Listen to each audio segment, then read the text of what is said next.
The one behavior that makes predators retreat instantly. Most people think predators retreat because they're afraid. They don't. Predators retreat because the situation becomes inefficient. They retreat when the cost outweighs the reward, and there's one behavior that flips that calculation almost instantly.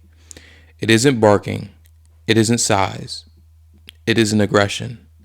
It's controlled forward pressure. Predators don't fear noise. Noise can startle, but startle is temporary. Coyotes bark, wolves howl, dogs bark. Sound alone doesn't determine outcome. Predators assess: does the noise move? Does it advance? Does it close distance? If noise stays in place, predators adjust. If pressure moves forward, predators reassess.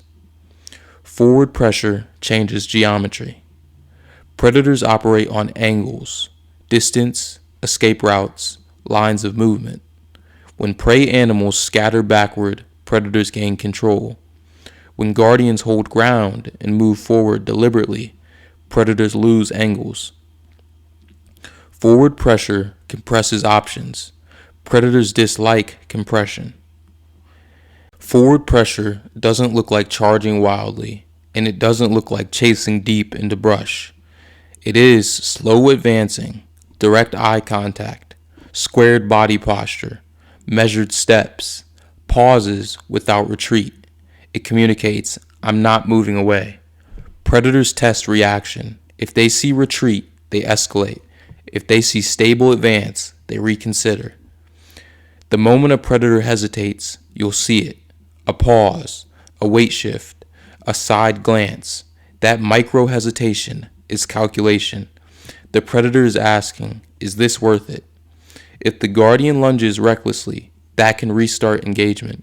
If the guardian advances steadily and stops at territory boundary, pressure increases without exposure. That's the sweet spot. Most people think chasing proves dominance. Often it proves predictability. If a guardian chases too far, it creates separation. It exposes flank. It leaves herd unprotected. Predators want pursuit. Pursuit creates space. Space creates vulnerability. Controlled forward pressure ends where protection begins. Chasing abandons that line. Predators respect stability. Wolves, coyotes, and even bears evaluate stability. A chaotic response invites probing. A structured response closes windows. If a guardian steps forward, stops, holds posture, does not overcommit, the predator must choose between escalation and withdrawal. Most prefer withdrawal when risk is unclear. Direct eye contact is confrontation. Predators understand it. A guardian that averts gaze signals uncertainty. A guardian that locks gaze without lunging signals confidence. Add squared shoulders and lifted head, that posture reads, I am prepared. Predators prefer low-risk encounters. Prepared opposition reduces efficiency. Forward pressure works across species. Coyotes rely on distraction. Wolves rely on coordination. Bears rely on intimidation. All three calculate space. Forward pressure disrupts space control, eliminates the predator-preferred approach. When the predator cannot circle, cannot isolate, cannot flank, it retreats to reassess. Territory lines matter. Forward pressure must be paired with boundary awareness. A guardian that advances 20 yards and stops is structured. A guardian that advances 200 yards is exposed. Predators retreat when pressure is sustained. They escalate when structure collapses. Controlled forward movement says, this space is defended. Overextension says, this defender is movable. Silence is sometimes stronger than barking. A calm advance without frantic noise can be more unsettling than constant barking. Predators read emotional states. High agitation equals high energy expenditure. Calm advance equals controlled threat. Calm threats are harder to predict. Unpredictable resistance increases risk. Risk increases retreat probability.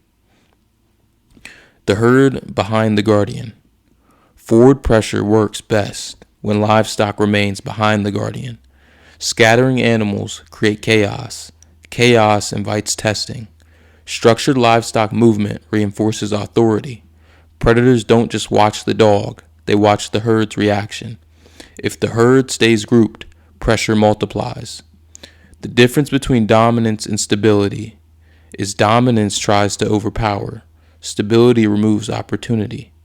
Predators retreat more often from stability than dominance. Dominance can provoke. Stability discourages. The one behavior that forces instant reassessment is controlled advance without emotional collapse. The moment forward pressure begins, the predator must choose: escalate into risk or retreat into safety. Most choose retreat, not because they're afraid, because their survival depends on minimizing injury. A torn muscle can mean starvation. A fractured limb can mean death. They know that, so they withdraw when opposition feels structured. If a guardian charges wildly, barks without advancing, retreats immediately, separates from the herd, predators gain information. Information leads to testing. Testing leads to escalation. Forward pressure must be controlled. Without control, it becomes noise. Predators retreat when resistance feels organized. They escalate when resistance feels chaotic. The behavior that flips the equation is not aggression. It's calm, deliberate advancement that compresses space without abandoning protection. That's what changes the math instantly.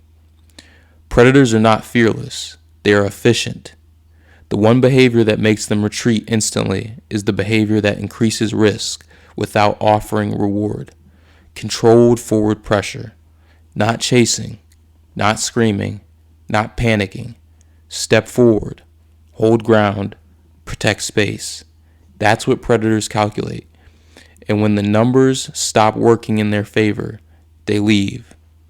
Watch your dogs, watch their posture, watch how they move.